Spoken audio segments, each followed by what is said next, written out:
Welcome to Discovering. Going to camp is a common statement this time of year. We'll pay a visit to a camp in the Faithorn area to catch up on some hunting stories. They don't know what that is, the way we used to hunt, lean against a poplar tree. Then it's off to Jay's Sports and Powers to talk muzzleloaders. Sit back and relax. It's Monday night and time for Discovering. The secret streams that flow beneath the cliffs of colored stone. Forest thick and healthy with birch and pine and oak. Surrounded by the greatest lakes this world has ever known. The black bear's awesome presence as he roams the hills and fields. Call of the timber wolf, the loon's lonesome trill.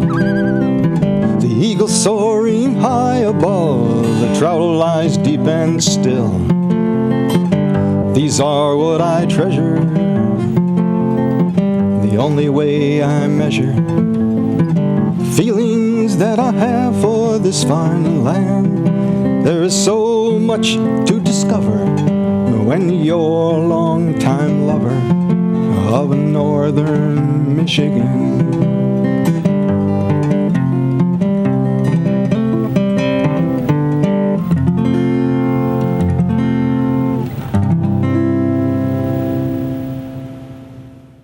Camp means a lot of things to a lot of people, especially at this time of year. It's a great place to hunt. It's a great place to get together with friends and family. And it's a great place to sit and listen to stories. I paid a visit to the Renier Camp in the Faithorn area, where I had the pleasure to sit down with Clippy Renier, who has nearly 90 years of stories to tell. Moved up here in 36, I think it was the 1st of March, colder than hell. We had an old, Willie's night car, probably 1929 or something.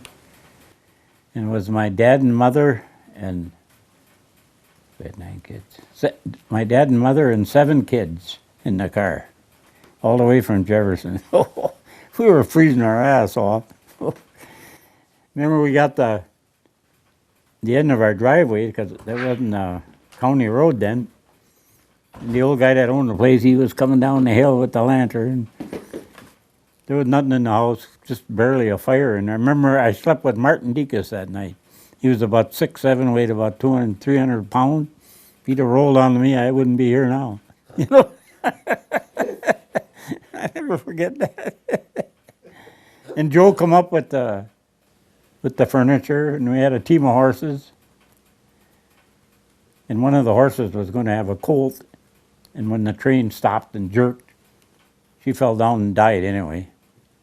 We still got the horseshoes. I remember they cut the horseshoes off of her. Still got them in the basement over at the house. Yeah.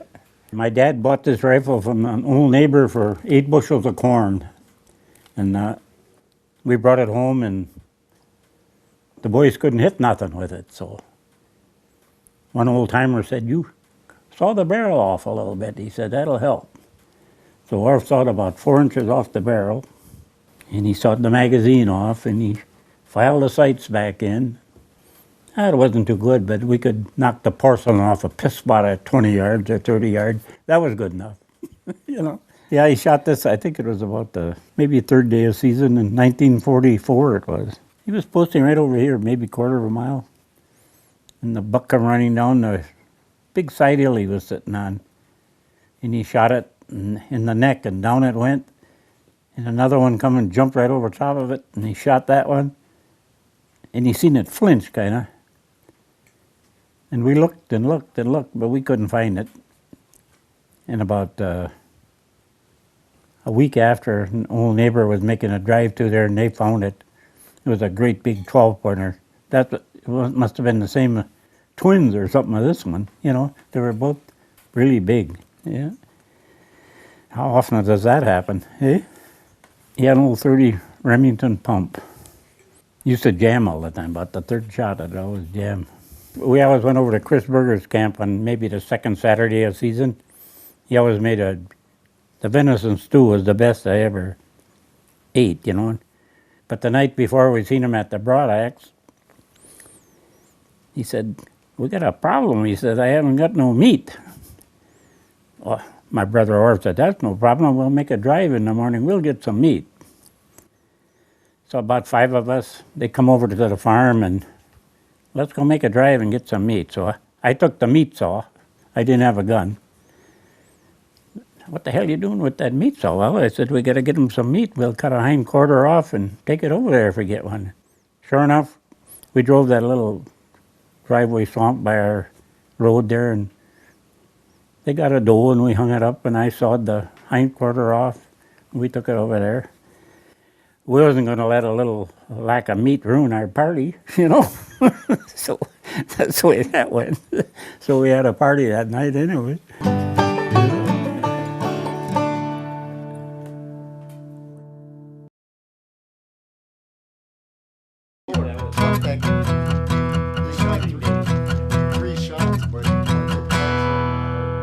One year, I hadn't had a buck for 5 days, I think. So down the old Finlander Road, I had seen a beautiful runway there in bird season. I'm going to go there. So me and my brother Justy went there. And I sat there. It was a kind of a freezing rain like, and I sat on that stump. And about daylight, I could see this buck coming down the big hill, maybe 200 yards away. And then he got in a hollow, and when he got in the hollow, I slid off the stump, and I'm ready for him, you know, but he never come. You know, it must have been 10 minutes, he never come. And all at once on the corner of my eye, I saw something move, and here I seen his horns above the ferns, and he was right down on his belly, creeping past, trying to get past me, and his knees had come up over the top of his back. So I pulled up to shoot, and he stopped just like that. And I shot, and he took off for the swamp. And I went to put another shell in, and my old rifle was froze shut. I could have emptied my gun, you know. But I seen where he went in the swamp, and I followed him in there, and there was a little grass opening in there, and I had hit him right to the ribs. He was dead. Beautiful 11-pointer, great big 11-pointer. And my brother come over, and we dressed him out, and we were dragging him out, and we heard this old Model A Ford coming down that road where we had walked in on, and we heard the guy get out, and he walked up to us. Oh, he said, you got a nice buck there. I said, yeah. He said, where'd you get that? I said, I was sitting on that stump there. Oh, he said, I've been sitting there for 10 years, he said. He said, and I'd have been here this morning, but I had a little too much red eye last night, he said. So, but he couldn't, and I never went back. That's the last time I ever went there, because I knew that was his stump, you know. Yeah, this old guy at the bar used to, you know, he was probably 70 then. He told me I was maybe 12 at the time. He used to tell us, if they smell you, he said, sometimes they get right down on their belly and they creep past you, you know. But we didn't really believe him because he used to drink a lot, you know. But then when I seen it, I believed him, you know. That was true, you know. We were driving the river drive, they call it. So hang on, wait till he's done. right north of the Faithorn Park, there's a big ridge there. It's all full of nice pine and everything. And I was posting on there, and the driver was getting pretty close. And all at once, this buck, this nice 8-pointer, I got him mounted at home. He come running to Beat Hill, and the old guys always told me, he said, don't try to follow him, just stick it in front of him and let her go. And that's what I did. And I hit him right in the neck, and he went right over top, you know. His rear end come right over. When he hit the ground, he was dead, you know. Yeah. We were making a drive, and I had dropped the last poster off. It was right at noon, beautiful, nice and warm. And I heard a shot, and I stopped. It was right over the hill from me. Pretty soon here comes this big, that was 11-pointer too, but I didn't know it at the time. This doe followed by this big buck. Must have come 50 feet from me. I shot, down it goes. Pretty soon this guy comes walking over the hill. He said, I was sleeping against that stump, he said, and I could see something. I felt like something was looking at me, he says. So I woke up, and there was that buck and doe looking at me, he says. And I went up to shoot, and he went over that hill toward you, he said. So I shot that one too. Yeah. Then another time, we had done our chores, and my dad said, "You guys go across." We always called it the old dry lake, and so me and Orv walked down there. It was down the state road. We walked in on that ridge, and there was a guy sitting against a hemlock tree, and we just waved at him when we went by, and maybe we went a couple hundred yards, and I stopped, and then Orv went a couple hundred yards further. I sat there about 10 minutes, and I heard Orv shoot. And here comes this nice, I think it was a 9-pounder, I'm not positive. Coming to beat hell, and I shot, down it goes. We weren't in there 10 minutes. We went dragging it by that old guy. "Son of a bitch," he said, "I've been sitting here since daylight," he said. "I ain't seen a thing. You guys go in there in 10 minutes and you come dragging this buck out." Gloria had supper all ready, and the kids, you know, they should have been home half hour before that. And finally they come home, and she said, "How come you're so late?" They said, "Wimpy seen a buck run in that swamp, and we had to make a drive for him." But that's the last time she went to the school board meeting the next night or whenever. And that was the end of carrying a gun on the school bus. He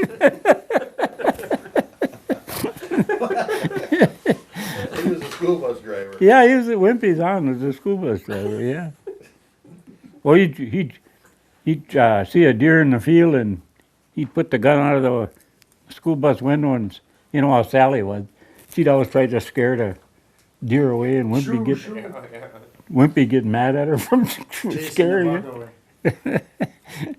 Imagine if you'd carry a gun on the bus nowadays. Oh.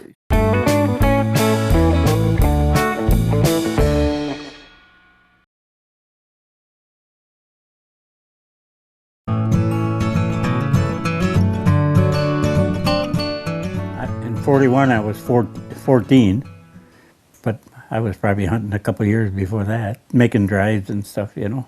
Yeah. First 2 years, I didn't get a buck. In the next 32 years, I got a buck every year. I remember that. Yeah. And then I missed a year. By that time, I wasn't hunting with this anymore. But so I've been pretty lucky, you know. But in the old days, we weren't fussy. We shot spike horns and everything, you know. I think there's probably more deer now, but the ratio was better then. There was, you know, you'd see one buck to probably every 5 does. Now, I bet we got 20 does to every buck, at least. Well, Don't you think? I don't know. Yeah, I mean bucks that you can see with a rack. There ain't no. Sometimes there'd be 25, 30 deer out in our field and ain't a damn horn in there, you know. So they're way out of balance. Wow. Thanksgiving Day, I went out there, and it was 20 below zero that morning. And I forget what you were doing anyway, but pretty soon I seen a doe running around out there, and there's a bunch of ironwood there. I see this buck chasing that doe, and all of a sudden the doe took off and come right by that blind. Pretty soon here he comes, right by the blind. And I shot twice, and down he goes. I had hit him twice right through the heart. Then I seen Tom's, he had what the heck, do you have a Bronco? Yeah. He had an old Bronco, and I waved him, come on, I got one. By the time he got there, the whole side of the deer was froze solid with blood. You know, it was so cold, you know? Yeah. Raise my hands out of there, the blood would just dry on the freeze. And I shot doe someplace, and we threw it in the trunk of the car, and we stopped at the old Long Branch, and we stayed there a little longer than we should have, you know. And when we come out, the tail of the deer was hanging out of the trunk. You could see the tail was out. If a game warden would have come by, we'd have been done. Yeah. The guy that my dad bought that rifle from, he shot a big bear one time in, I think it was early September, he said. And his wife's name was Elizabeth, but he always called her Libby, you know. Anyway, he shot that big bear. He said, and they dressed it out. He said, and the whole stomach was full of blueberries. just solid blueberries, he said. Yeah, he said he was a German, had a little accent. There wasn't a leaf in them or a piece of grass, he said, or nothing. He said, Libby canned them. Yeah, and he was no boaster, you know. He probably was a tub full in there. She didn't have to. Yeah, Libby canned them. He said there wasn't mashed up or nothing. He said there was just, I suppose the bear just, you know how they do. They just shovel them in and swallow them, I suppose. Well, probably fed them to the company, huh? When he was serious as hell. It's more fun at deer camp than when the other camps come over and we go over there, and more fun than hunting, eh? If you don't shoot a deer, that's not important, you know? Yeah, as long as them guys come over and have a good time. Sometimes they stay a little later than they should. But that's all right. Sometimes we like to hunt and Yeah. But that's what it's all about, eh? You know. I don't give a damn if I get a buck or not, as long as I can come out here and talk with the guys and have a good time, you know. And they listen to my old stories. They'll never be, you know, they don't know what that is, you know, the way we used to hunt, lean against a poplar tree. Yeah. Yeah, we had to get up maybe 3:30 in the morning, milk the cows and change our clothes and go out and lean against a poplar tree. We used to go down the state road all the time. And all these guys from Norway'd come, I'd be there ahead of them a little. I got lots of bucks down there, just leaning against a tree, you know, on a runway, you know. Pretty near every damn year I'd get one. Very lucky. No, I don't know what the hell it is. It ain't the hunting exactly, it's people getting together, eh, and having a good time, and yeah. Yeah, there's a good crew right around here. You take off down here after supper, and you never make it back till midnight. You stop. Every place there's a light, you stop, and you gotta have a few beers, you know, and you can't get away. Yeah, they're all good guys. Yeah. You know, you like to get a buck, that's for sure, but if you don't get one, what the hell's the difference? You know. Well, I'd sooner like kids. You know, I'd sooner my grandsons get a buck than me. You know, I'm happy when I hear them shoot. Yeah. I come back, I see the doors open in the shed, I know somebody got one. Yeah, we always do great here yeah. I can see good yet, you know, I can still hit them. Yeah. As long as I can take the four-wheeler in there, I'm fine. I'll never stop hunting as long as I'm able, you know.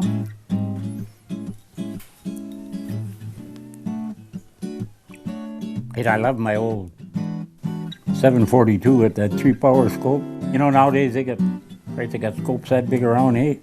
They put the cabbage pile 50 yards away. What the hell do you need that for? You know? They sit there and look at that cabbage pile all day. I like to watch the hardwoods and see them going through there, you know. Did you finish it? When you were young, they weren't baiting yet, were they? When you first started hunting? I don't know. Well, no. I don't think so. I've never baited. No, you don't have to bait. When I was a kid, I've never I ever. was, Hell no, you're better off without it. Yeah. I don't even know how old I was.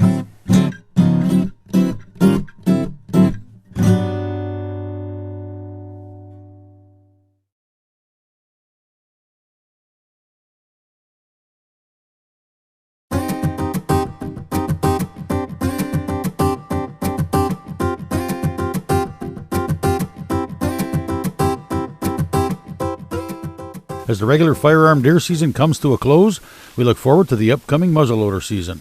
Whether you're already a muzzleloader hunter or thinking of becoming one, here's some good info from Jeanette at Jay's Sports and Powers. This is one of the older ones, one of the original, the old Hawken, Thompson Hawken. Very popular in its day, double trigger, but this is what happens when you use corrosive powder and even some of the new powders. If you don't take care of it at the end of season, it ends up full of rust. This one here also, another nice pistol, pretty well froze up, it won't turn. Rust is the enemy of a lot of this stuff. And corrosive powders and the powders itself and just moisture in there rusts them up from year to year. Now the new ones, which are really nice now, come a long way. That one is the new one, the new speed breech, they call it, where you don't have to have any tools anymore. All you have to do is just unscrew it, and makes it really nice to clean the breech plug out. You can make sure that it's all nice and clean in there. One of the important things though, when you put it back in, make sure you put anti-seize on the threads. Anti-seize is really important because that will end up seizing up on you too. Also too, they are 209 primer now. Better ignition with 209 primer. A lot hotter, which makes it really nice. You can use just about any 209 primer. They do have a primer that is now muzzleloading primers. It's supposed to be a little bit different ignition in it, but I've used a lot of the regular 209 over the years and they work just fine. And of course now the newer ones come scoped, and not too many people do the open sight thing anymore. With the older ones, because you couldn't take the breech out, the older ones you had to, go down in and then you had to pull that patch back out. There was no taking it through. With the newer ones now, with being able to take the speed breech out, you're able to push it all the way through and do a good job cleaning it. This is an older version of that one with the speed breech. This one you do need a tool, and it's kind of a hex tool. Still takes a 209 primer, but it has to have a hex tool and a special tool. And now they've come so far. It's really nice. Powder-wise, we still have some of the flake powder, which is the measure, stuff you have to measure. The triple F is for pistol. The double F is for rifle. Or we have the sticks. These are the new Jim Shockey sticks, which are actually in a stick form. You put 2 in, they're 50 grain. Or 777, same thing, 50 grain. And that brings me to this. And the reason I love this stuff, it will dissolve the plastic that builds up in your rifling. A lot of this plastic starts melting in your barrel. Once it starts melting in there, there goes your accuracy. So I highly recommend something that will dissolve plastic. This works wonderful. And I've had where a gun that won't shoot at all, and all of a sudden you clean it with this, she brings her right back in. Well, that's it for this week. Be sure to check out 906outdoors.com, where you'll find the 906 fishing report, TV6 weather, shopping, and more. Thanks for watching, and I hope to see you next week right here on Upper Michigan's very own Discovering.